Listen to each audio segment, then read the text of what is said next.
오늘 하나님의 말씀은 잠언 11장 16절부터 31절 말씀입니다. 유덕한 여자는 존영을 얻고 근면한 남자는 재물을 얻느니라. 인자한 자는 자기의 영혼을 이롭게 하고 잔인한 자는 자기의 몸을 해롭게 하느니라. 악인의 삭은 허무하되 공의를 뿌린 자의 상은 확실하니라. 공의를 굳게 지키는 자는 생명에 이르고 악을 따르는 자는 사망에 이르느니라. 마음이 굽은 자는 여호와께 미움을 받아도 행위가 온전한 자는 그의 기뻐하심을 받느니라.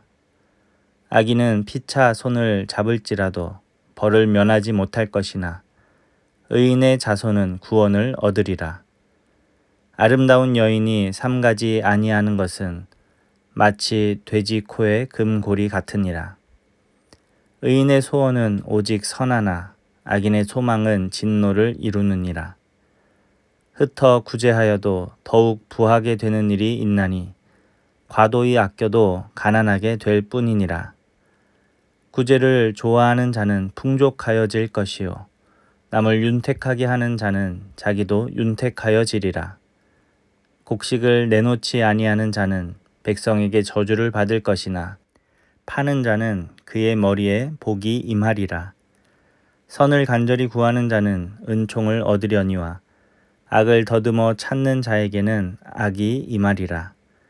자기의 재물을 의지하는 자는 패망하려니와 의인은 푸른 잎사귀 같아서 번성하리라. 자기 집을 해롭게 하는 자의 소득은 바람이라. 미련한 자는 마음이 지혜로운 자의 종이 되리라. 의인의 열매는 생명나무라. 지혜로운 자는 사람을 얻느니라. 보라, 의인이라도 이 세상에서 보응을 받겠거든 하물며 악인과 죄인이리요. 아멘.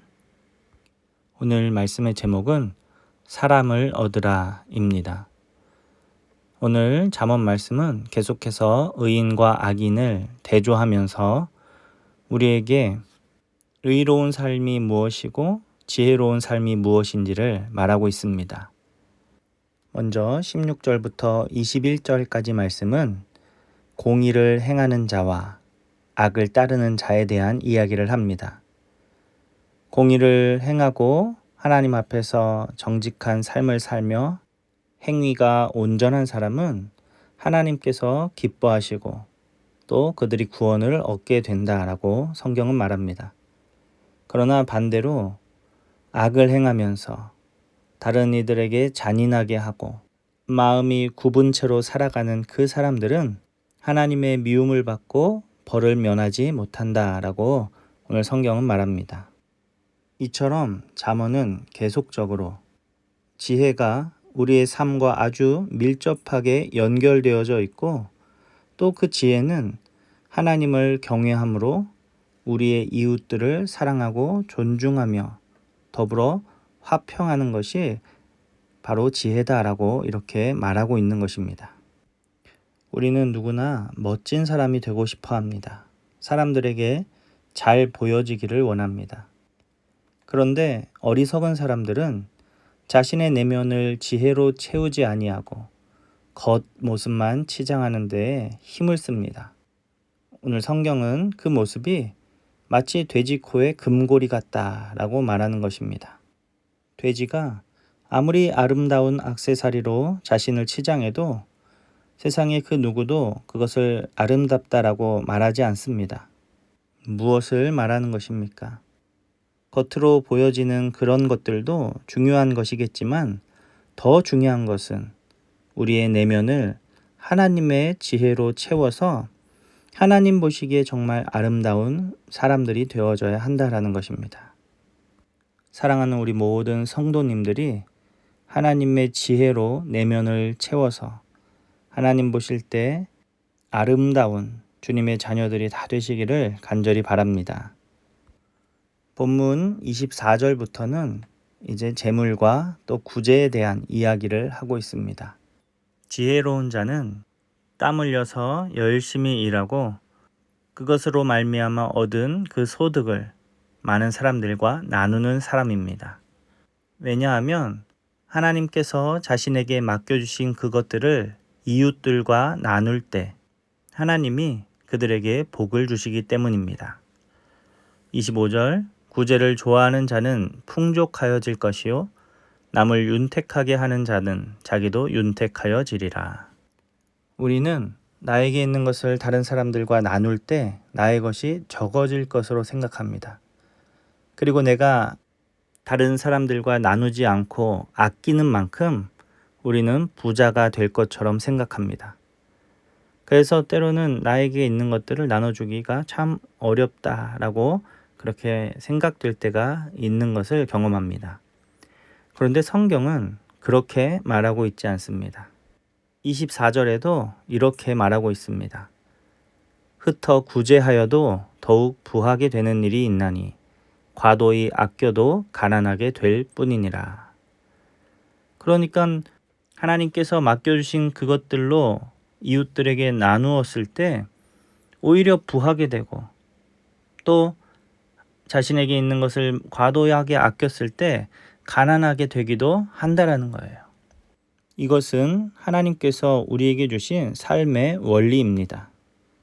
예수님께서도 마태복음 7장 12절에 그러므로 무엇이든지 남에게 대접을 받고자 하는 대로 너희도 남을 대접하라. 이것이 율법이요 선지자니라 라고 말씀하셨습니다. 그러니까 나눔이라는 것은 결코 손해보는 것이 아닙니다.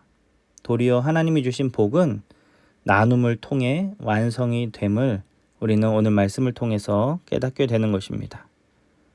사랑하는 우리 성도 여러분들, 오늘 이 하나님의 말씀을 기억하고 하나님께서 나에게 맡겨주신 그것들을 이웃들과 더불어 나누며 그래서 하나님이 주신 복을 풍성하게 누리는 저와 여러분 될 수 있기를 간절히 원합니다.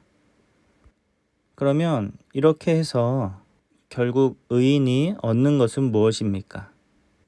우리가 베풀 때 갚아주시는 그 하나님의 은혜를 기대하기도 하고 또 우리가 공의로운 삶을 살아갈 때 하나님께서 우리를 지키시고 보호하시는 은혜를 우리가 바라보기도 하지만 또 한 가지 의인들이 얻게 되는 아주 중요한 열매가 있습니다. 30절 말씀에 의인의 열매는 생명나무라 지혜로운 자는 사람을 얻느니라. 아멘. 의인들은 사람을 얻게 된다라는 것이죠.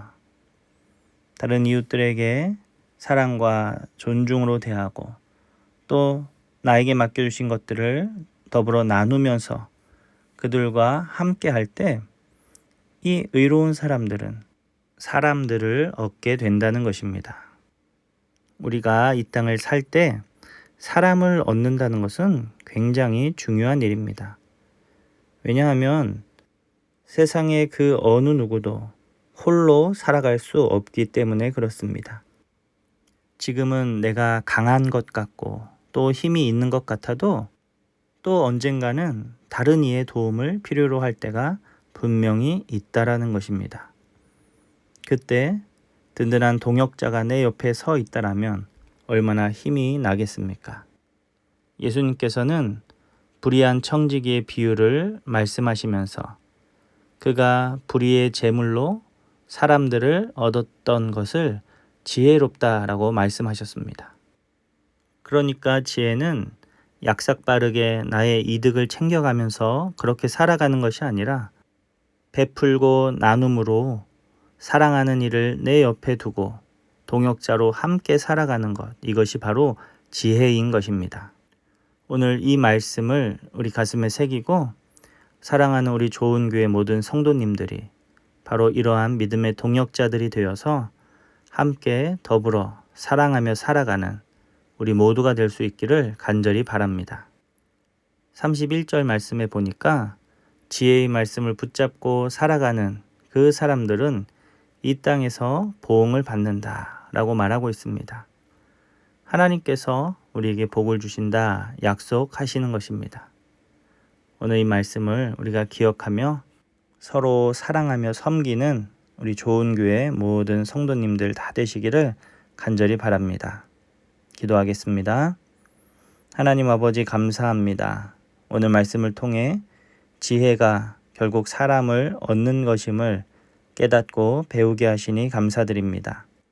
우리가 이 말씀을 가슴에 새기고 내 옆에 있는 교우들을 더욱 사랑하며 섬기며 그래서 함께 믿음의 동역자로 세워지는 그 은혜를 누리게 하여 주시옵소서. 감사드리며 예수님의 이름으로 기도합니다. 아멘.